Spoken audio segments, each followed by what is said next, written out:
Just in, Paulo, 2015 pa, pinapangarap ang tandem na Kim Pao.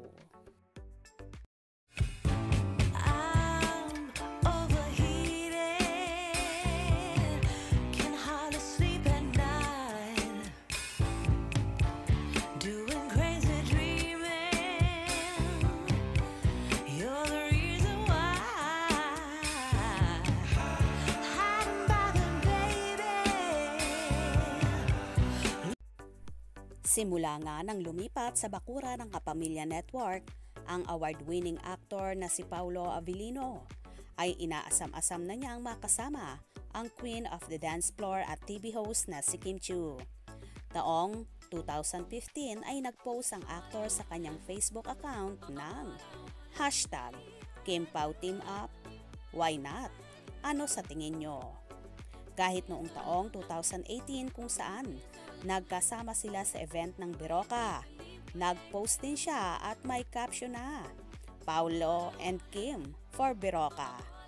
At taong 2018 din, muling nag-post ang binata ng What About a Project with Miss Kim Chiu, kung saan puro larawan nila ito ni Kimi na magkasama. Kahit naman sa mga nagdaang interview sa aktor, ay wala siyang bukang bibig kundi si Kim Chiu na umabot na nga ng 14 years ang paghihintay niya bago naganap na makatrabaho niya si Chinita Princess.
At ngayon nga ay worth it naman ang paghihintay na yon ni Paulo dahil sa naging successful ng una nilang pagsasama sa proyektong Seryeng Linlang.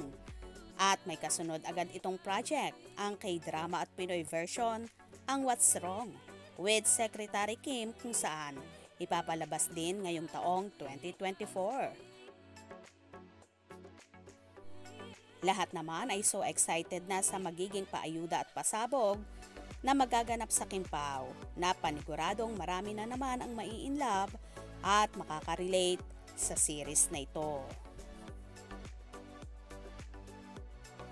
O diba? Kitang-kita naman kay Paulo na talagang matagal na niyang pinapangarap at inaasam na makasama ang nag-iisang Kim Chiu.